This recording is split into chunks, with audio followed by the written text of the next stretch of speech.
नमस्कार मैत्रिणींनो, सारिका फॅशन या आपल्या यूट्यूब चॅनलवर तुम्हा सर्वांचे अगदी मनापासून स्वागत करते। तर आज मी तुम्हाला साधी आणि सिंपल पानगळ्याची डिझाइन कटिंग आणि स्टिचिंग करून दाखवणार आहे। तर बघा, बऱ्याच ताईंना काय होतं, ब्लाऊज शिवत असताना पानगळाच आपल्याला तयार करता येत नाही। तर साध्या आणि सोप्या पद्धतीने आज इथं पानगळ्याची कटिंग आणि स्टिचिंग दाखवणार आहे।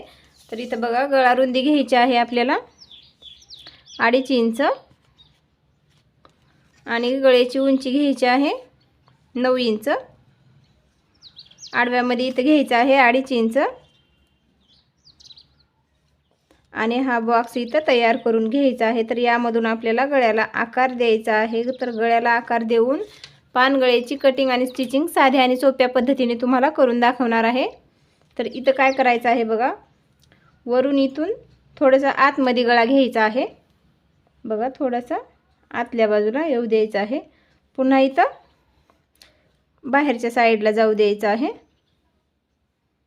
आणखीन इथं आल्यावर आता बघा, इथपर्यंत आल्यावर इथं आणि आतमध्ये गळा घ्यायचा आहे। बघा, साध्या आणि सोप्या पद्धतीने पानगळ्याला आकार देऊन इथं झालेला आहे। तर इथं अनेक वेळेस गळ्याला आखून घ्यायचं आहे। बघा, डार्कमध्ये इथं दिसणार आहे। तर तुम्हाला समजलंच असेल पानगळ्याची मार्किंग कशा पद्धतीने करायची आहे। तर हा अस्तरचा ब्लाऊज आहे। तर इथं मी अस्तरवर गळ्याची मापं टाकलेली आहे। तर हा गळा इथं अगोदर कट करून घ्यायचा आहे। मैत्रिणींनो, ज्या कोणी मैत्रिणी सारिका फॅशन या चॅनलसाठी नवीन असतील तर व्हिडिओला लाईक करा, शेअर करा आणि सारिका फॅशन या चॅनलला सबस्क्राईब करा। तर बघा, गळा एकदम बरोबर कट करून घ्यायचा आहे। इथं अस्तरवर गळा कट करून झालेला आहे।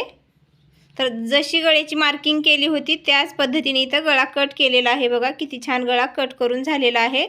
तर आता मेन फॅब्रिकवर अस्तर ठेवायचा आहे आणि गळा जशास तसा कट करून घ्यायचा आहे। बघा, बऱ्याच ताई ब्लाऊज शिवण्यासाठी जर नवीन असतील तर मेन फॅब्रिकवर गळा कट करत असताना अस्तरपेक्षा थोडंसं अंतर बाहेर सोडून गळा कट करून घ्यायचा आहे। अशा पद्धतीने एकदम गळ्याच्या कडेने जर कट केला तर तुम्हाला गळा व्यवस्थित शिवता येणार नाही। यासाठी इथं बघा, गळ्याच्या कडेने थोडंसं मी अंतर सोडलेलं आहे। तर मेन फॅब्रिक खाली सवाशी ठेवायचा आहे आणि त्यावर अस्तर ठेवून इथं आता बघा, एकदम गळ्याच्या कडेने शिवून घ्यायचं आहे। तर अस्तरवर शिवायचं आहे। मेन फॅब्रिकला जो कपडा उरलेला आहे तिथं शिलाई घ्यायची नाही आपल्याला, तर अस्तरवर शिवून घ्यायचं आहे। तर या ठिकाणी जर तुम्हाला टाचण्या लावायच्या असतील तर तुम्ही टाचण्या लावून शिवून घेऊ शकता। तर इथं मी टाचण्या लावलेल्या नाही, तर जशास तसा गळा शिवून घेत आहे। आणि इथं खालीपर्यंत आल्यावर बघा, इथं गळ्याला आकार दिलेला आहे। तर तिथं सुई खाली ठेवायची आहे आणि कपडा वळवून घ्यायचा आहे। असं केल्याने गळ्याला आकार हा व्यवस्थित येईल आणि गळ्याची फिनिशिंग ही खूप छान येईल। कोणताही गळा शिवत असताना एक समान अंतरावर आपल्याला टीप टाकायची आहे। तर इथं पूर्ण गळा शिवून झालेला आहे। तर गळ्याच्या कडेने उरलेला कपडा कट करून टाकायचा आहे। बघा, अशा पद्धतीने पानगळा शिवून घ्यायचा आहे। तर मैत्रिणींनो, तुम्ही कुठलाही गळा शिवत असताना कट करत असताना अशा पद्धतीने अगोदर कट करून घ्यायचा आहे। तर बघा, आतल्या बाजूचा कपडा कट करून झालेला आहे। तर या गळ्याच्या कडेने इथं आता कट देऊन घ्यायचे आहेत। तर कट जवळ द्यायचे आहेत। गळ्याला असं जवळ कट दिल्याने गळ्याला फिनिशिंग ही खूप छान येते आणि गळा पलटी करते वेळेस आपल्याला काही प्रॉब्लेम येत नाही। तर बघा, खालच्या साईडला गळ्याला आकार दिलेला कोर आहे, तर तिथं कट देऊन घ्यायचा आहे। पूर्ण गळ्याच्या कडेने कट देऊन झालेले आहे। तर आता या गळ्याला पलटी करून घ्यायचा आहे। तर बघा, वरचा अस्तर आता खालच्या साईडला जाणार आहे आणि हा गळा एकदम सवाशी होणार आहे। बघा, अशा पद्धतीने इथं हा गळा तयार झालेला आहे। तर या गळ्यावरती आपल्याला इथे एक दाब टीप द्यायची आहे। तर दाब टीप देत असताना व्यवस्थित दाब टीप द्यायची आहे। बघा, आतल्या बाजूला गेलेला कपडा तो बाहेर काढायचा आहे आणि गळ्याच्या कडेने व्यवस्थित दाब टीप देऊन घ्यायची आहे। तर गळा शिवत असताना आतल्या बाजूला गेलेला कपडा तो बाहेर काढून शिवून घ्यायचा आहे। जर आतल्या बाजूचा कपडा मधीच असेल आणि त्यावरच आपण टीप टाकून घेतलं तर गळ्याचा आकार हा व्यवस्थित येणार नाही। तर साध्या आणि सोप्या पद्धतीने तुम्हाला पानगळ्याची कटिंग आणि स्टिचिंग करून इथं दाखवलेली आहे।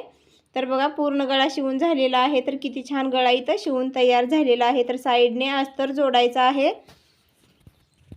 ज्या ताई सारिका फॅशन या चॅनलसाठी नवीन असतील तर व्हिडिओला लाईक करा, शेअर करा आणि सारिका फॅशन या चॅनलला सबस्क्राईब करा। लाईक केल्यानंतर खाली हाईप येणार आहे, त्या हाईपलाही क्लिक करायचं आहे। तर बघा अशा पद्धतीने इथं मी अस्तरही जोडून घेतलेला आहे। इथं अस्तर जोडून झालेला आहे। तर साईडने उरलेला कपडा कट करून टाकायचा आहे। तर आता कमरेचे टक्स शिवून घ्यायचे आहे। तर टक्स शिवण्याची साधी आणि सोपी पद्धत आहे। तर शोल्डरचा सेंटर पकडायचा आहे आणि खालच्या साईडला अर्धा इंच धरायचा आहे आणि वरी बघा मी 3.5 इंचाचा टक्स शिवून घेतलेला आहे। तर दोन्हीही टक्स याच पद्धतीने शिवून घ्यायचे आहेत। तर साधी आणि सोपी पद्धत आहे टक्स शिवण्याची ही। तर आता कमरेला कमरपट्टी शिवून घ्यायची आहे। तर गळ्यातून निघालेल्या कपड्याची ही पट्टी काढून घेतलेली आहे। तर ही पट्टी इथं आता कमरेला शिवून घ्यायची आहे। तर बघा अशा पद्धतीने कमरपट्टी शिवून घ्यायची आहे। तर कमरपट्टी शिवत असताना तुमचं शिवणामध्ये अंतर पाव इंच अर्धा इंच जेवढं जात असेल तेवढं अंतर इथं शिवणामध्ये धरायचं आहे आणि यावर आता इथे एक दाब टीप टाकायची आहे। दाब टीप देऊन झाल्याच्या नंतर पट्टीला एक वेळेस दुमडायचा आहे आणि एक वेळेस ती पट्टी इथं ठेवायची आहे आणि इथे एक टीप टाकून घ्यायची आहे। तुम्हाला जर या ठिकाणी हात शिलाई करायची असेल तर 5 नंबरची टीप ठेवायची आहे। तर बघा कमरपट्टी कमरेला शिवून झालेली आहे। तर गळ्याच्या कडेने आता इथं लेस लावून घ्यायची आहे। तर मी गोल्डन कलरची लेस लावत आहे। मैत्रिणींनो साध्या आणि सोप्या पद्धतीने तुम्हाला पानगळ्याची कटिंग आणि स्टिचिंग करून दाखवलेली आहे। तर तुम्हाला ही पानगळ्याची डिझाईन कशी वाटली ती कमेंटमध्ये नक्की सांगा आणि व्हिडिओ आवडल्यास व्हिडिओला एक लाईक करा। तर लेस लावत असतानाही सेम त्याच पद्धतीने लावायची आहे। खाली आल्यानंतर थोडीशी लेस इथं मुडपून घ्यायची आहे आणि पुन्हा सुई खालीच ठेवून कपडा वळवून घ्यायचा आहे। तर गळ्याच्या कडेनेही लेस लावून झालेली आहे। मैत्रिणींनो तुम्हाला पानगळा शिवण्याची पद्धत कशी वाटली ती नक्कीच सांगा आणि पानगळ्याची डिझाईन आवडल्यास एक लाईक नक्की करा आणि तुम्ही ही अशीच पानगळ्याची डिझाईन शिवून तयार करा, तुम्हालाही नक्कीच जमेल।